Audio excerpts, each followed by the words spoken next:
There was a time in the 80s when India had over 67 lakh handloom weavers. That number today is a little over 31 lakhs. See, the biggest problem with the craft sector is the supply chain issue. I don't think, we've kind of treated the sector as a business. We've heard of a lot of suicides, mills close. Root cause of a lot of this has been the ups and downs in the costs of material, the input costs. So there are no policies defining it, and I don't think policy will define it. What are the policy gaps, both for the weaving community in general and for women? Traction between the community and the upskilling is very important. That's where, entrepreneurs, brands, and the government need to step up and show them that path. There's a lot of competition, from fast fashion. Artisanal weaves tend to be a bit expensive as well. That how do you create scale? There are weaves where are very prestigious weaves which are expensive, and that's how it should be because that's the amount and time taken to create it. We should not generalize it. How do you see these global collaborations shaping up? Now artisans are going global. That can only come once that knowledge is given to that weaver. If there are 10,000, maybe only 5 know, the rest don't. Government needs to open up their channels. Today, joining me on What India Needs podcast is one such crusader, Emily Chakraborty. She's the founder of Kaisori, an artisanal fashion brand, and together we'll discuss how to preserve and promote heritage handicraft. Hello and welcome to What India Needs podcast with me, Shutapa Paul. There was a time in the 80s when India had over 67 lakh handloom weavers. That number today is a little over 31 lakhs. The Indian weaver faces a lot of challenges: power looms, fakes, and fast fashion on one hand, and low wages, lack of infrastructure, and shrinking profits on the other. The community needs crusaders. And today, joining me on What India Needs podcast is one such crusader, Emily Chakraborty. She's the founder of Kaisori, an artisanal fashion brand. And together, we'll discuss how to preserve and promote heritage handicraft. Emily, thank you for coming on What India Needs podcast. Thank you so much for having me over, Shrutapa. It's my pleasure. You're working in the sector, you're working with weavers, and I think you have your ear to the ground. At least, you have a lot of human interactions. Um, we noticed that there has been a decline in the number of weavers, of course, from 67 lakhs in the 80s to about 31 lakhs now. A slight improvement in the last few years, but generally the numbers are Yeah, that's not been that the high. case. Yeah. What do you think, are the issues? There's a lot of support coming from government. A lot of other things are happening, but still certain challenges remain. True that. Actually, there are many aspects to that problem. The first problem is, when we look at, when we're talking about the numbers, there are weavers, there are also ancillary people who are also part of the process, right? Yeah. So all of them get affected. See, the biggest problem with the craft sector is the supply chain issue Mm. in terms of kind of constantly generating income and employment. So a lot of new weavers, their immediate family members don't want to continue because they Mm. don't see merit in kind of doing this kind of a job which is and though it's a heritage in a craft tradition, and it comes from the lineage of what India has to offer. There is actually not great money involved.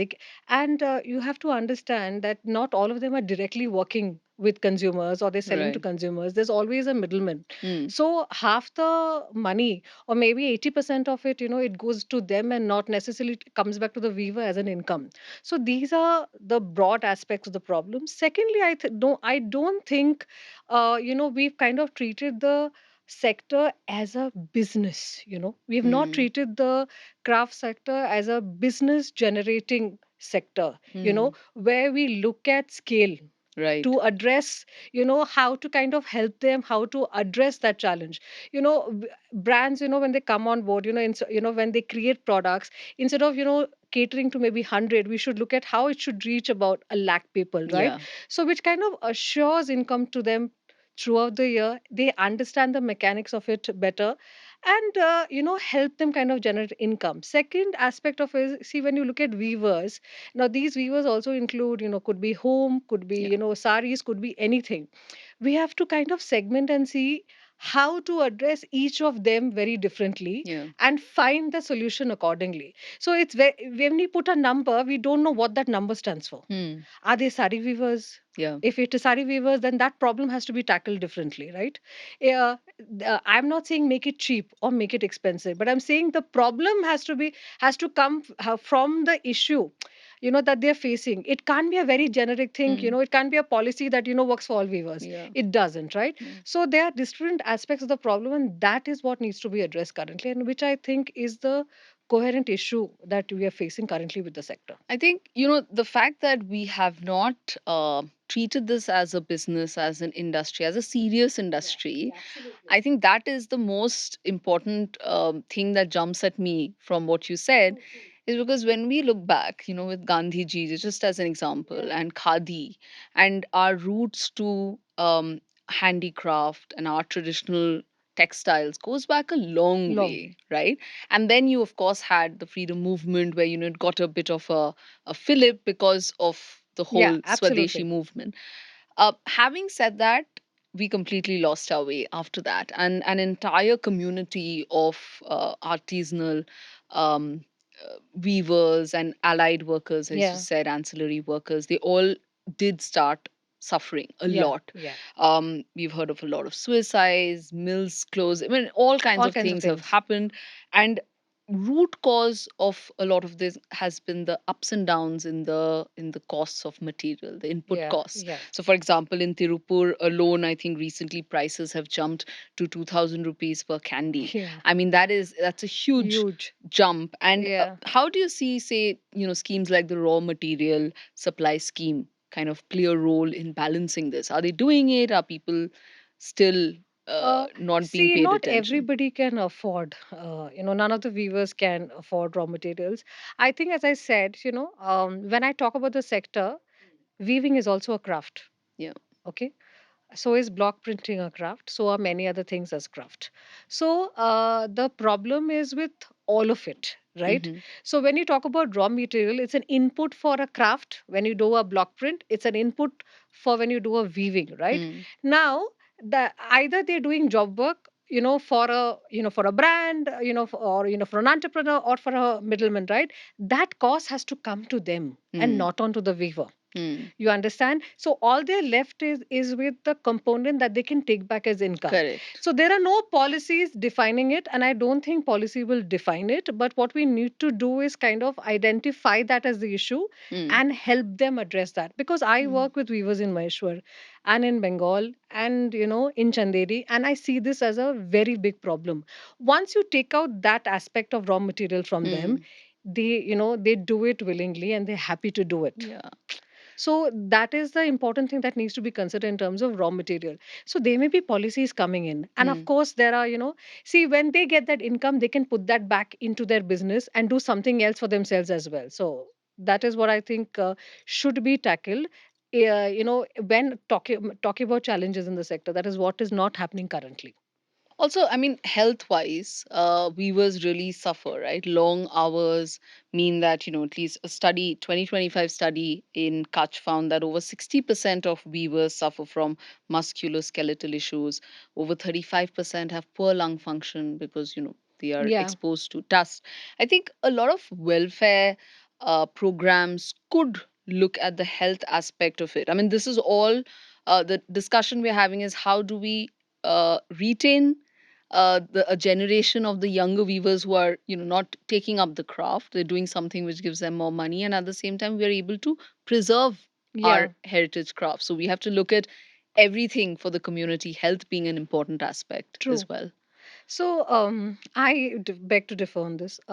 See, when when they work at home. Mm, That's the best place to work. Okay.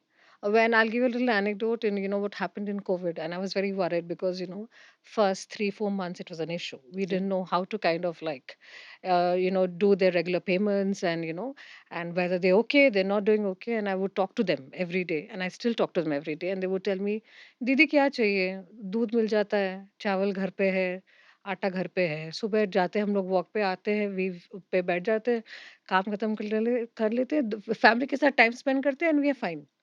So we think there are many problems, but actually it's not. When you pluck them out from their natural habitat, then it becomes a problem. Right. When you put them on a factory setup, then that's a problem. Mm. See, when you look at, there are very interesting anecdotes when, Jaipur rugs, for example, started expanding. Mm. If you look at what they've done in the last 20, 30 years, they have ensured that the women of the household are working inside their homes, looking after the babies, supervising cooking and still doing, they built a great brand Mm. because they're in the comfort of their Their own home. homes, Yeah. comfort of their family. They can look, see, you can't take that responsibility or tell them shirk that responsibility, right? So if when they are getting the right nourishment, they're happy.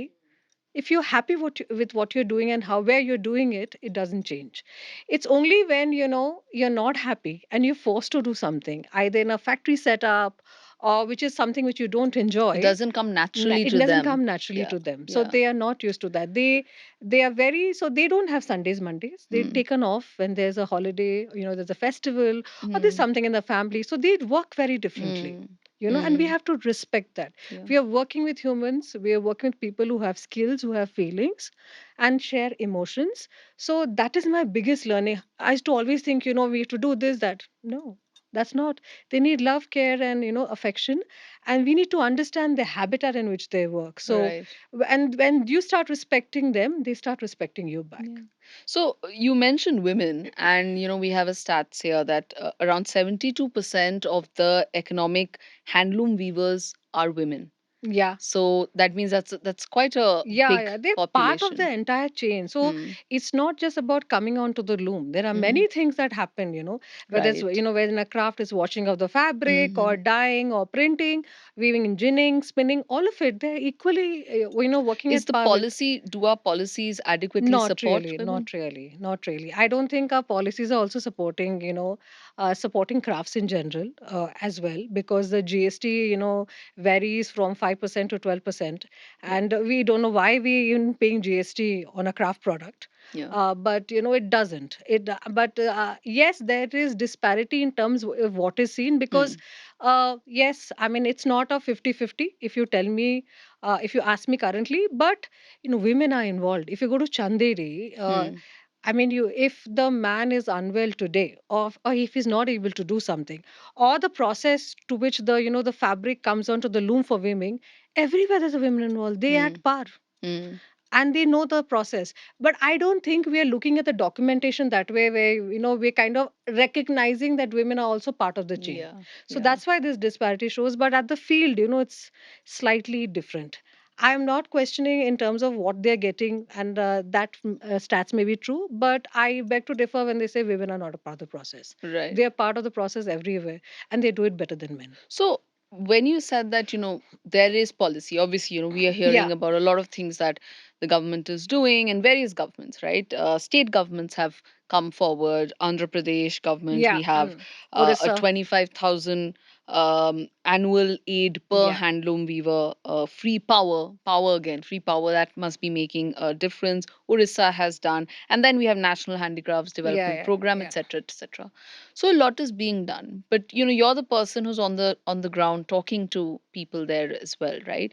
In the various states, what are the policy gaps, or what do you think should be done, both for the weaving community in general and for women in particular? First, I think basis of any business is entrepreneurship. They Yeah. have to learn what is business and what is craft. They're two different things, Mm. and that amalgamation is very important. You have to start treating your craft as a business to sell. Mm. That knowledge does not come to them.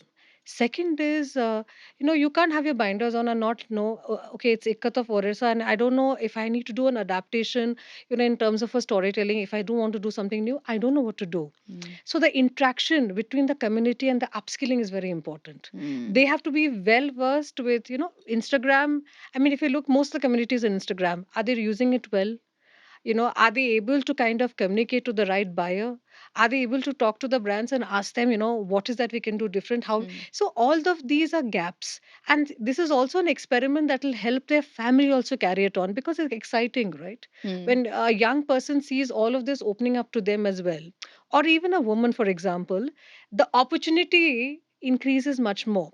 If you go into any, and I'm not going to point out a particular, crafts fair or anything, you'll see the same kind of things all the time. Yeah. Yeah. Yeah. Why is it so? Why are we treating them as, they are, begging to kind of like buy products? No, they have a skill which most of us don't have, and we are not utilizing it to the fullest of our capacity Hmm. and not upskilling them.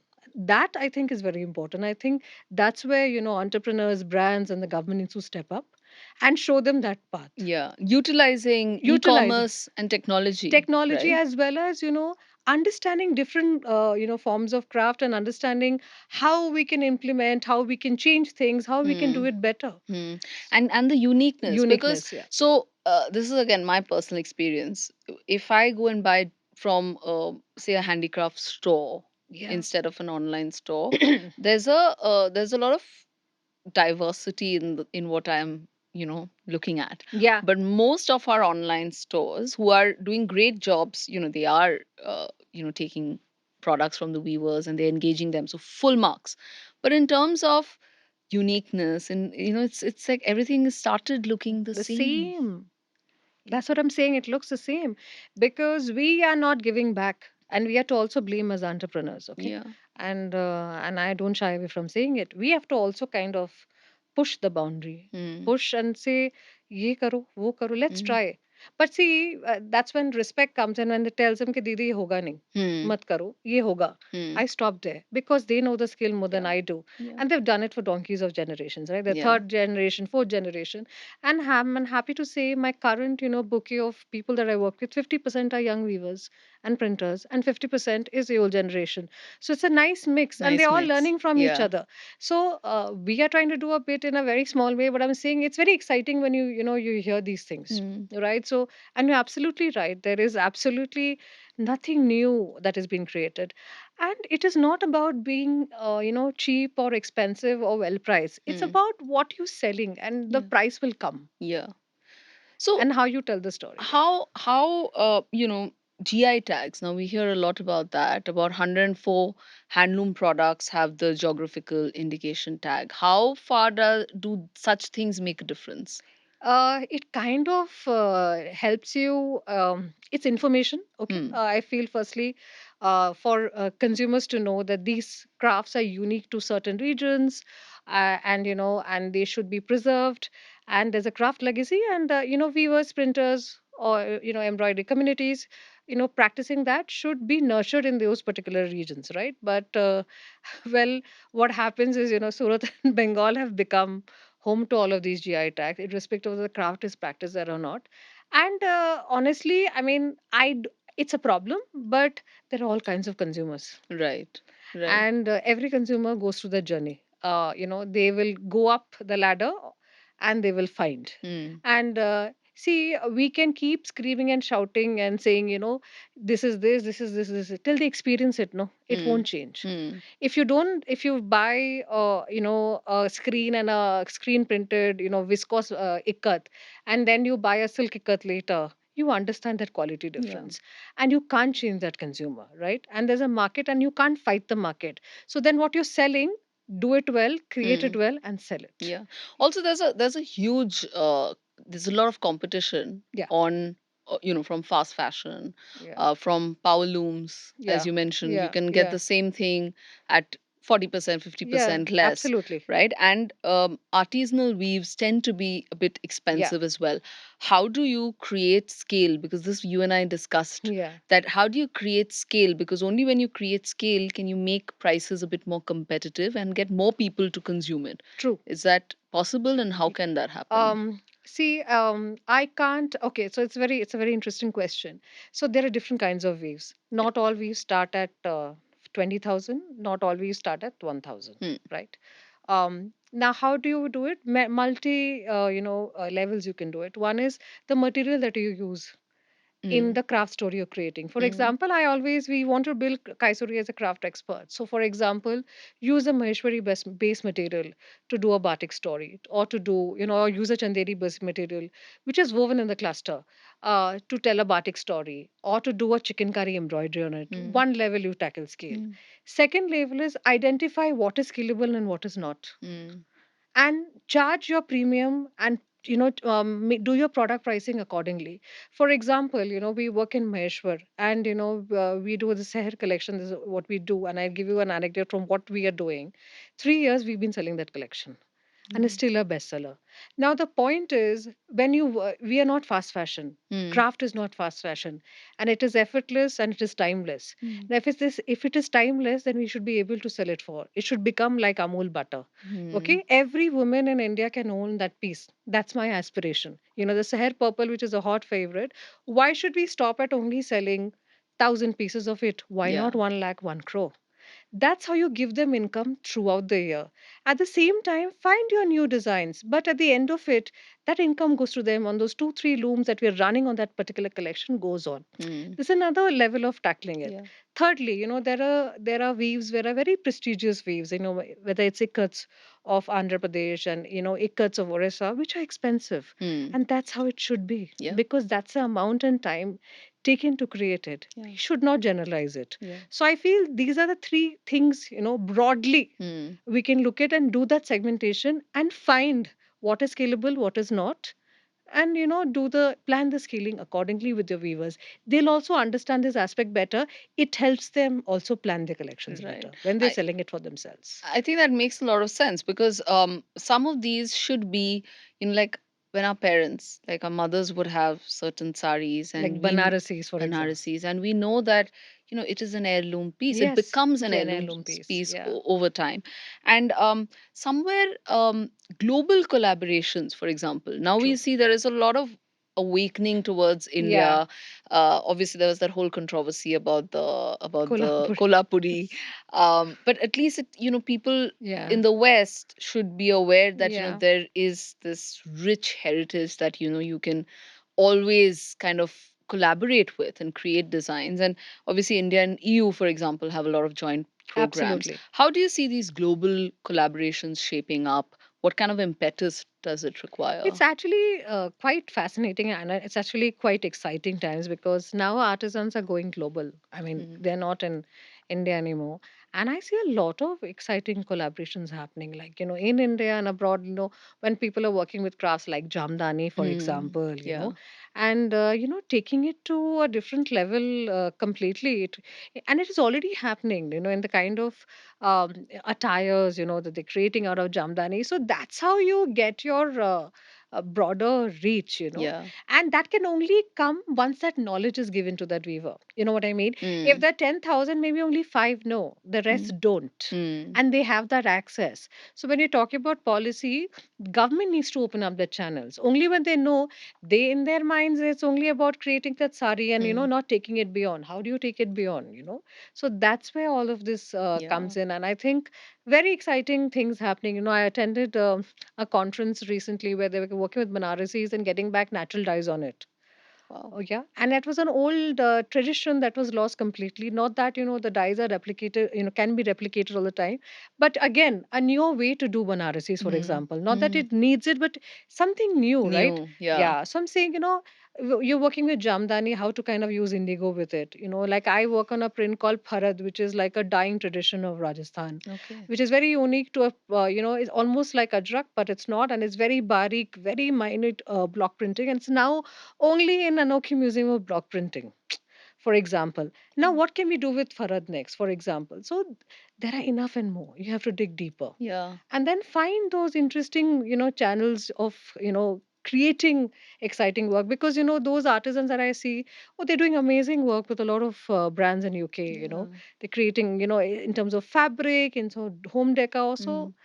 Mm. That is what we need to kind of upskill and kind of Yeah. elevate craft. Yeah. Yeah. Only when we elevate it, no, then all of this will happen. True. Kind of right now we're just looking down. we Yeah. we should elevate the We're craft. still, I think, scratching the We are surface. still It's scratching the you know surface. I'm personally very enthused when I see all the brand collaborations that Yeah, happen, younger platforms like yourselves, working so closely with the community. Then you have some other fashion brands who've true. completely contemporized the gamcha, for example, Correct, and there sir. are different kinds of, it's very interesting. I Interesting. mean, It's uh, a very humble government, a garment, yeah, very humble weave, yeah, we never right? thought it We could never. be For this. me, when I see it, I'm like, "Arey, this is to be, it's a Yeah, staple, yeah, in every. yeah. But It's what you do with Yeah. it, It's right? the You have to, yeah, ideation you have that to is elevate probably, the craft. That's why I yeah, say it's very important.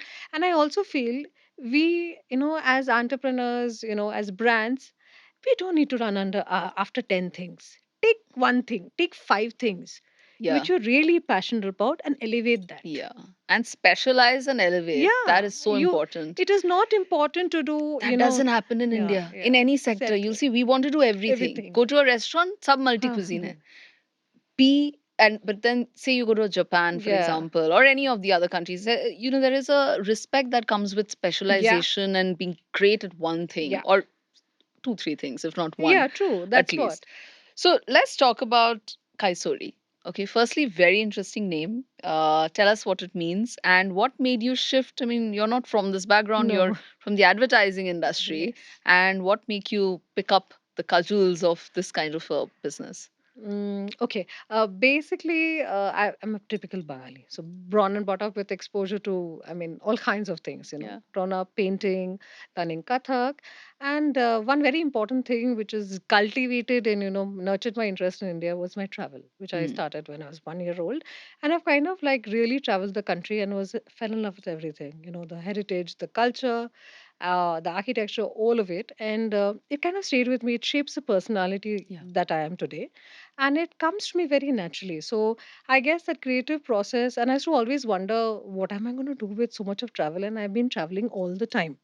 And in that journey, I have met all of these Right. artisans that I work with. I was just telling you that my spices for home comes from Jodhpur, Yeah. especially pounded and sent every 3 months. So what's happened is it's kind of helped me nurture a lifestyle, and that has always stayed with me in what I consume, what I wear, and and the lifestyle choices that I've made. And it was I always used to wonder what my purpose is, and I've done it all. I've been in advertising, done filmmaking for a bit, and I wanted to find a purpose. Mm. And then one day a viewer was like, "आपको इतना कुछ पता है, आप कुछ तो मालूम है ना आपको, आप कुछ करते क्यों नहीं हो?" And that thought stayed with me, and I kind of Wow. registered the name Kaisori. And that's where, the inception happened. Interestingly, Kaisori was the first name I wrote down. I wrote down 100 names after that. But that name resonated and stayed with me. And I decided to go ahead with it. Basically, Kaisori is one of Durga's 108 names. Right. And the word Kishori is actually comes from Kaisori. So it's a Okay. young, innocent Durga who has many strengths, is very Mm. dexterous. And I found it an apt when you work with craft and communities because they have so many strengths and they're so dexterous, and how we put it together and create a narrative. So, and interestingly, Kai also comes from Kaithari, which means handmade. Wow. So the essence of it just kind of All just came worked, together. yeah, Yeah. came together very effortlessly. And yeah, and that's how the No, name I happened. love the video that you made with for Razor Pay, Yes. and of course, people are talking about Kaisuri, and you are working with 30 clusters with Yes. 500 karigars. Give us a bit of sense of your business as well, and where do you see it going? So we kind of started with working with many categories initially, and then we wanted to kind of find our niche. As I said, we want to be an expert, Mm, but we want to be a craft expert in a particular category. And then we decided to focus on saris as a right. category, and that's what we've been trying to build for the last 3 years. And we're a digital first business. We've been completely online. We were offline for a bit, kind of figure out and test the market, but essentially, for the last 3 years, we've been online and we've been trying to kind of scale the business online. In terms of work, whatever we do is everything is handcrafted. There Right. is not a single machine on anything that we do. Whether we work with a weave, whether we work with a print on embroidery, Mm, what we try and ensure is that either we work with natural materials or we're working with natural dyes or azo free, and everything is created from scratch. It has an inherent story to tell. mm, As I said, we brought back Farad, for example, as a mm. story. Tell us a bit about Farad. It's very So Farad interesting. is a very interesting block print technique. It's a dabu technique. Dabu is mud versus dyeing. So it's very similar to ajrak, what I'm wearing currently, but it is unique to a particular region in Rajasthan called Barmer, where the tradition, the women of that particular tribe used to wear that, and in Udaipur they used to wear fetia.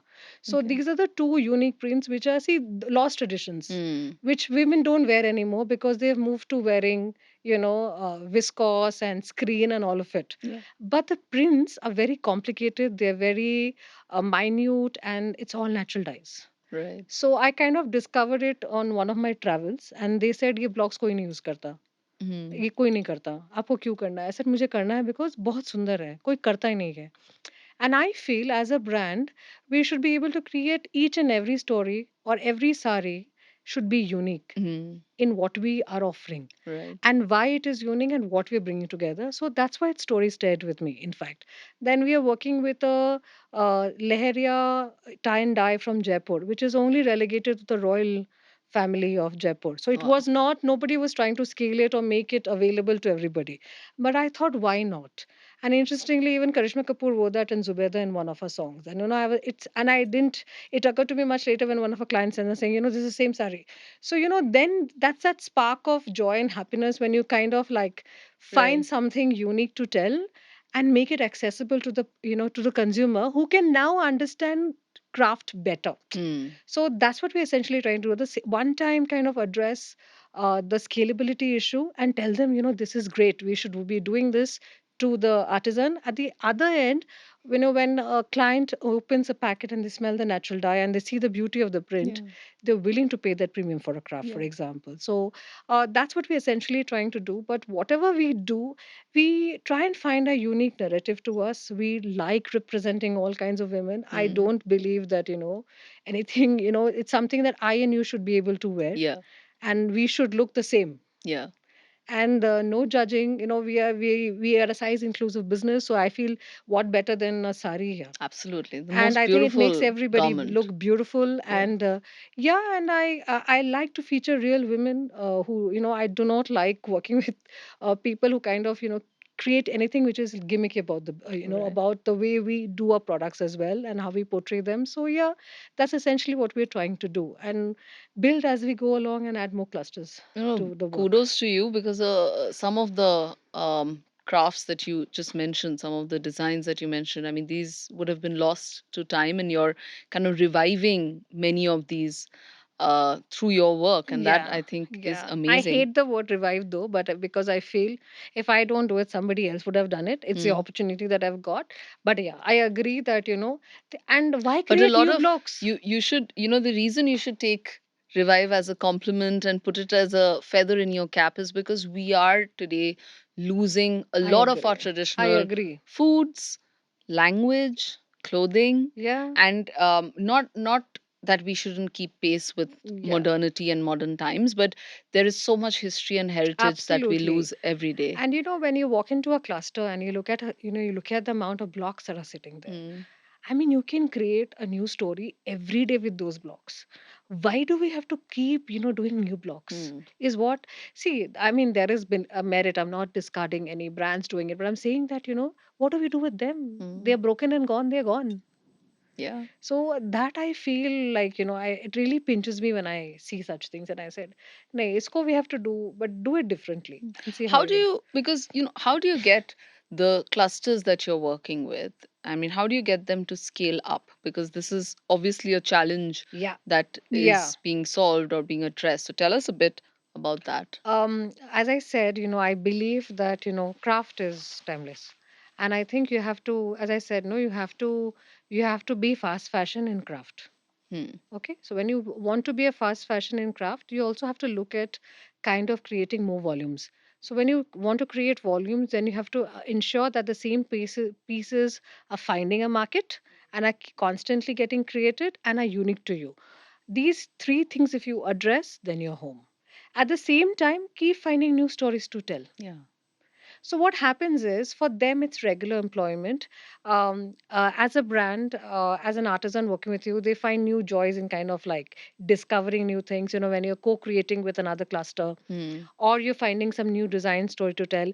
So much so that they, come to par with you in terms of predicting what will work and not work as well. Wow. So that's the kind of engagement that we do. Because see, we cannot just give them a job order, for 2 months and the rest of the year they don't. Hmm. So when we get into production and we say that we're going to ensure that production reaches you every month, every week, we mean it. Yeah. So that the wheel is constantly running with them. Because a So lot of people have tried to do this yeah, and keep trying to do this, because you'll see in our WhatsApp groups, for yeah, example, there is some lady, almost always lady, but who has sourced some yeah, products, and they're doing seasonal things, but to do it yeah, consistently is a challenge. So we come to our quick round yeah. section, and what is that quick piece of advice that you want to give to aspiring entrepreneurs in this space who want to enter this space? uh be brave and be open to challenges. Hmm. It's not it's going to be more hard than easy. It's going to be 9 days difficult, and be at it. Hmm. First 5 years of your life is this is what you're going to do, and only then can you see some merit in it. But before that, Sutapa, I always tell them, I can give them a thing when it comes to craft. I tell them travel India. Yeah, get to know India. Yeah, business comes much later. First, if you want to do something in the art craft sector, travel India. Get onto a train, you don't have to go 400 kilometers, 200 kilometers away. Whichever state you're in, there's a craft cluster sitting 30, 40, probably 100 kilometers away from you. Go. Find what interests you. Understand the culture, understand the legacy, and then get on the sector. Are these clusters organized? I mean, is there They like are an quite official organized. way to approach No, a cluster? No. no. You have to go there, meet them, It's and people yeah. business, right? So at the end of it, it's But there are cooperatives or any of all them, of huh? that is there. Again, I said that, Hmm. which means what? Cooperatives are doing their work Hmm. and they have their own setup, but there are many who are not part of cooperatives. What about them? Right. Right. The point is, cooperative also only, they have a limit, right? Hmm. There's only so much we do, and we don't know how they work. They may be working well, not working well, we don't know, but there are enough who are sitting waiting for work to come to them. Right. Talk to them. Yeah. I think there is a lot of passion which any entrepreneur in this sector should have. Actually, all entrepreneurs need to have Yeah, passion, but there is a lot of discovery. I think yeah, that you did when you were traveling, and anybody else, when you go to somebody who's not part of, say, a cooperative, you're also going and discovering them. yeah, You're building that trust, and there's a lot of trust that I'm sure you have yeah. with your karigars. Um, which is one underrated weaving region in India? Because you've worked across the spectrum, but Uh, I think Orissa, there has a lot of waves that are not yet out discovered. there. Yeah, Okay.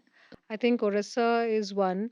South has very interesting weaves as well, like simple cotton things that are not, sometimes they don't have names also.